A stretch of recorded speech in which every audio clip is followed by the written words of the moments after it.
corporate sector.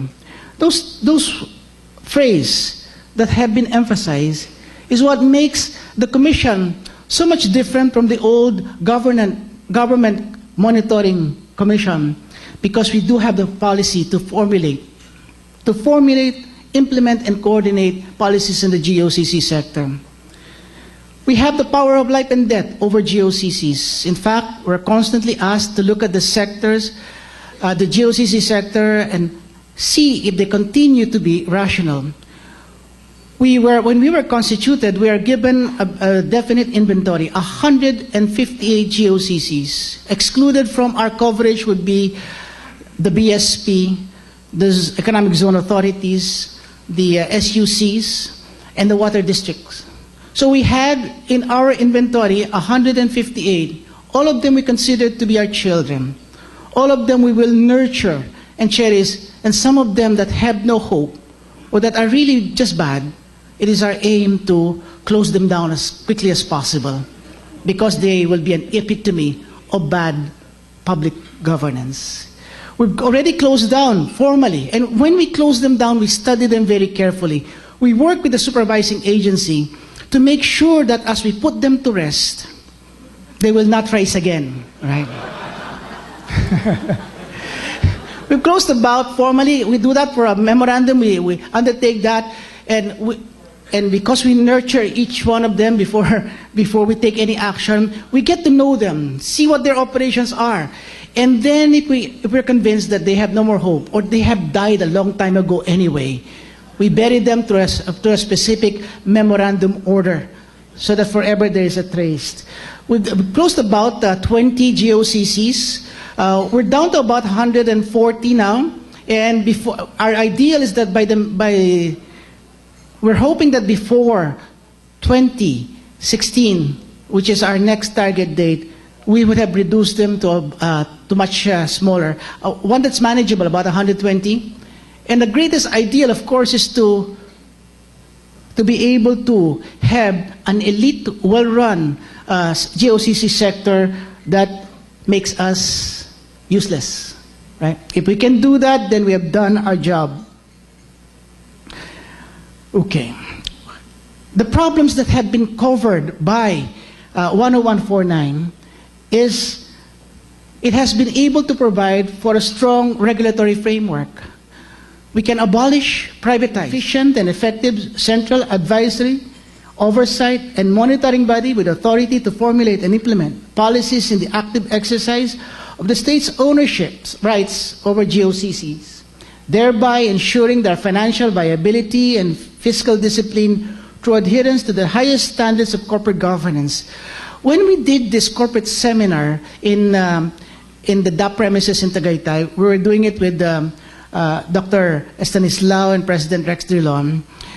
We went through all sorts, and in the end, our mission and vision still reflect basically the statutory policies expressed in 10149. If you look at 10149, we attended the Asian Forum on SOCs, and the various ASEAN countries shared with them all the reforms that they wanted to achieve, all the reforms that they have put in place. And we were amazed to realize that under the aegis of ICD, all of those reforms, all of the travails and the lessons learned from those misadventures have found themselves expressed in 10149. That's how superior that law is. That is how forward-looking it is. And that's how inspiring the charter of the GCG is. So with this, we move towards performing. This is by 2020, and we'll work with ICD and ISI towards doing one that has 2013. We've done that.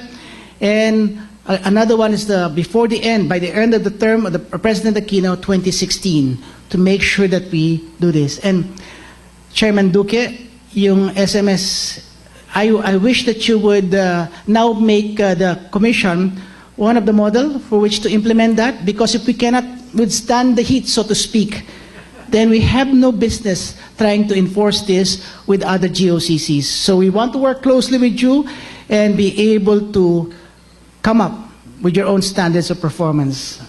Right. Okay. President Rex Drilon commented to us when we began that strategy, that corporate seminar. He says that if you look at it, you're probably one of the biggest holding company in this country. And to a great extent, it's true. Look at the size of the GOCC sector.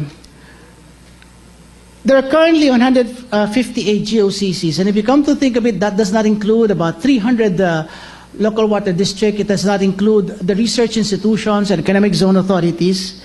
84 of them are chartered. Some of the biggest companies that you'll see in this country, GSIS, SSS, Development Bank, PhilHealth, and 74 registered with the SEC, which are termed as non-chartered GOCCs.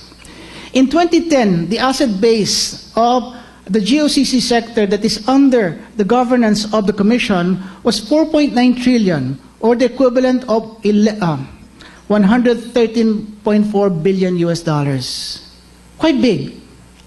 And the size of the GOCC sector is that, look at the total assets. Government financial institution, that's 55 trillion. Social services and housing, as 1.4 billion. Land and water resources, 5 billion. Power, going all the way down to that total. That's quite big. And many of these are just the assets, because every year, as you read from newspaper reports, the subsidies that are going through, being funneled to GOCCs are there. In 2011 alone, the subsidies that have gone through the GOC sector is 1.2. You will be amazed on why they ask. Sometimes the government says, we will lessen the inefficiencies in the GOCCs. We will try to hold back on the amount of subsidies that goes through them. And yet when pump priming happens, you'll notice that they go through a lot of GOCCs because the corporate form is one of the most efficient forms of being able to deploy resources under the aegis of good corporate governance. Right. So the total support comes to 1.7 trillion US dollars. What are the thrust of what are the paradigm shift in under public corporate governance now? The directors and officers of GOCCs are tagged, described, and defined as fiduciaries and trustees of the state. To those who are lawyers in the audience, when you have been categorized as a trustee, then your obligation to those to whom, to the beneficiaries, is open-ended. It is not within the four corners of a contract. In fact, Republic Act 10149 has gone to where private sector has actually receded. When the first SEC Code of Corporate Governance was promulgated, then chaired by Ambassador Lilia Bautista, it adopted formally what we call the standard of governance to be extraordinary, in line with that of the banking institution, which under as Supreme Court decisions have been characterized to be extraordinary. And the reason for that is because their business is vested with public interest. They hold the money of the public, and they're an important leg in the capital market. So the Supreme Court has defined that the diligence required of banks and bank officers and directors is not just the due diligence, but one of the highest, it says. And that was adopted originally in the original SEC Code. That was lost in the revision that was done. And as Chairman Duque has said, and Chairman Bill Luz have said, the public sector has moved ahead where private sector has dilly-dallied. It now defines the obligation that must be exercised by directors to be extraordinary diligence, the highest diligence that is expected from them. In terms, in legal terms, and in practical terms, that almost means to be perfect, taking all matters into consideration. And one of the great changes was to mold the private sector, the public sector, corporate sector, in the same manner as the private sector, where boards of directors can only have a term of 1 year. And the law is clear. any provision in the charter to the contrary, all appointed members of the boards of GOCCs shall have a term of 1 year. However, they are entitled to a holdover. That holdover principle, which is only jurisprudential in the private sector, has received statutory recognition under Republic Act 10149. And one of the complaints that directors have said, 1 year, paano yun? How can you have continuity if directors sit there under the gun for a year? And to government people, security of tenure is so sacrosanct that without it, there is no professionalism, they said. Only to be told, and it's a shock to them to realize, that this has always been the case in private sector. In fact, you can provide in your articles and bylaws for a term of more than 1 year, that would be void, because it is always a term of 1 year. Because it's part of good corporate governance in the private sector that you renew your mandate every year to keep you honest on your toes, to earn every year. And there has been no gap in the private sector. In other words, they don't serve for 1 year. They serve for as long as they're responsive to the interests of their stakeholders. And that is what? Extraordinary diligence, and it says you serve for 1 year. In other words, you earn your keep every year. You get to be honest in public service every year. Otherwise, you don't get reappointed. And the good part about it is, every year, you come to us and we say, you promised us this with your performance scorecard. Have you done it? You haven't done it. Somebody else is in a better position to do it. Sorry, you're not on the short list. Nothing personal. So it makes public corporate governance one that is not personal at all. Because you are the ones who promised this to us. And if you can't live up to your promises, then we'll take people who can live up to their promises. Extraordinary diligence, holdover principle. The other change, of course, was to adopt what used to be found in the original SEC Corporation Code mandate that says governance is not in the hands of management. Governance is in the hands of the board of directors.